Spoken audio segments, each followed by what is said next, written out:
So today I'm making this vid to say to you that you probably care too much about what happens on the pitch. Like, this video is just about me telling you that stop caring so much. Like, the reason I say this is because I remember when I was young, and it'd be like I'd be in the change rooms before the games, or I'd be on the pitch before the games, and I used to care so much about what was gonna happen. I'd be in the change room and I'd be so tense, I'd be so focused. I didn't want to talk to anyone, and I could never understand like, how these guys could like just be laughing, telling jokes in the change room beforehand. Whereas me, I'd be literally just sitting down, just literally just thinking about the game, and I'd be so tense, and I'd be, what I'm saying, I wasn't loose before the game. I'd be so tense, just sitting there, just saying yeah.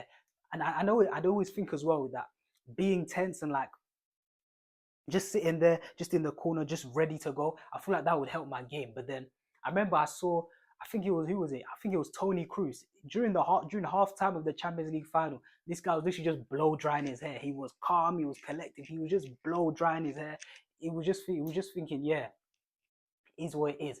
And obviously, I watched him in that second half. He was just spraying passes about, He was spraying passes about. Just every touch was good. He just played with a freedom, man. This is why I'm telling you guys to stop caring so much. Stop caring so much about the mistakes. Stop being so tense before the game, and just have that mentality of like, I'm just gonna go out there, do my best, and whatever happens, happens, basically. Because even in my team, I'd always realize that it'd always be the guys who were having the most fun sort of before the game. They were the guys who would normally put in their best performances. Those were the guys who, even if they made a mistake early on, or made a few mistakes early on, or weren't having a bad games, those were the guys who could always sort of recover quickly. Whereas the guys who were tense in the change room, the guys who were, who didn't really say much, who were just trying to lock in and focus during the game, if they had a bad start to the game, it'd be a struggle for them to recover. And I remember I was like that when I was young. If I had given away like 3 out of the first 4 passes I made,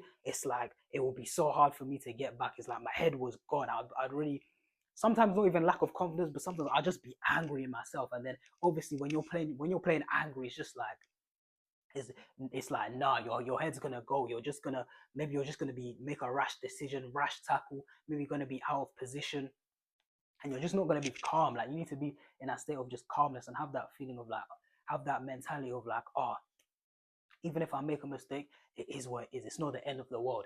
And now, like I've said before, having hobbies outside of football, having other things going on in your life, is makes it easy to have this mentality. Because if like I've said before, if you only think about football, if you only have football going for you in your life, then every single pass, every single shot, every single action feels like your whole life depends on it. The weight of your whole life is just on your shoulders, and obviously that's going to prevent your freedom. That's going to restrict you. You're going to feel pressure every single action, and you don't want that. You only want, maybe a bit of pressure is good, maybe in like a cup semi-final or a final, but every single action of every single game, it's almost like your life depends on it. That's how I felt. I felt, every single pass has to be made. I can't give the ball away. I can't do this. And obviously this made me, when I was really young, this made me avoid taking risks. And you can't do that as a footballer. You can't really shy away from taking risks. You have to play that pass. You have to go receive the ball. I see a lot of people who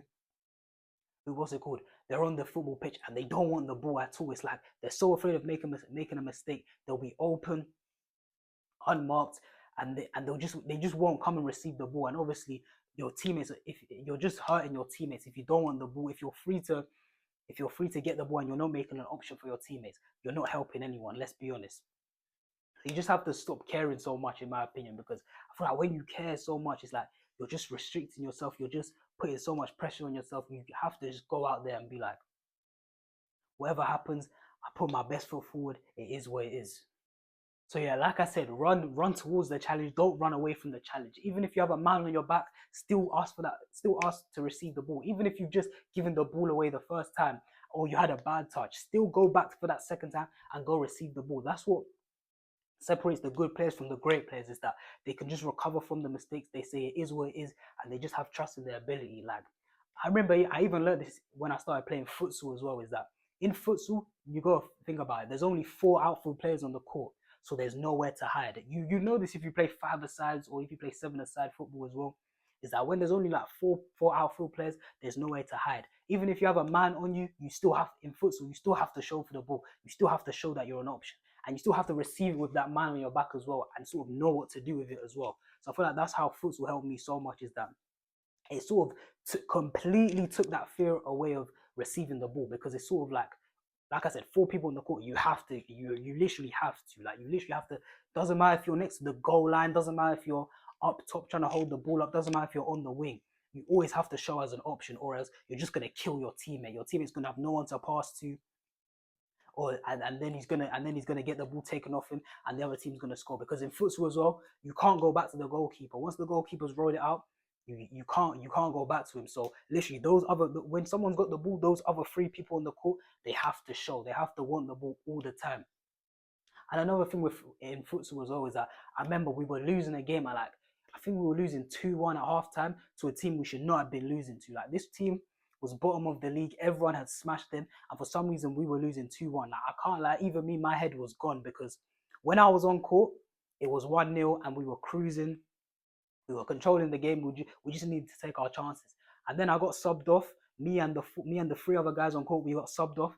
Then the new guys came in, and then we went 2-1 down. And then on the bench, I was fuming. My head was gone, and our coach could see from the sidelines that everyone was moaning at each other. Everyone was just getting onto each other. There was really no encouragement. It was always just everyone just looked angry. Everyone was sort of rushing things as well. You know, when no one's having a good game, or you're losing to a team you shouldn't lose to, and everyone's just frustrated. Like, no one's giving any encouragement. Everyone's just pissed. Like, even on the bench, I was just pissed. I didn't say anything. Like, my head was gone. And then even at halftime, our coach was like, "Yo, it's only 2-1, and we're playing good patterns of football. Like, just go out there and everyone just relax, just enjoy the football, just smile on the ball, just have fun. Like, stop caring so much." Is essentially what he was saying. Like, he was just saying that, yo, just enjoy the ball, relax. The spaces will appear, the spaces will come. He was like, yo, everyone's so tense, everyone's getting onto each other. Just enjoy the football. When the ball comes into you, take that touch, play quick, but enjoy the football. You know what I'm saying? Play around them, and the spaces will appear. So then we went out for the second half, and that's exactly what happened. The spaces started to appear.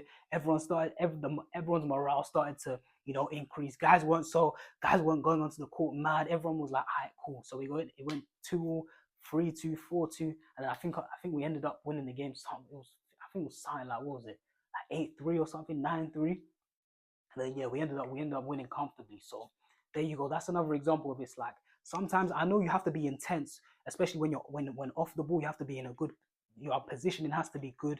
You have to make sure you're strong in the tackles. But especially when you get the ball, when you get on the ball, just relax on it. Just stop caring so much. Just be like, yo, it is what it is. Enjoy the football. I know people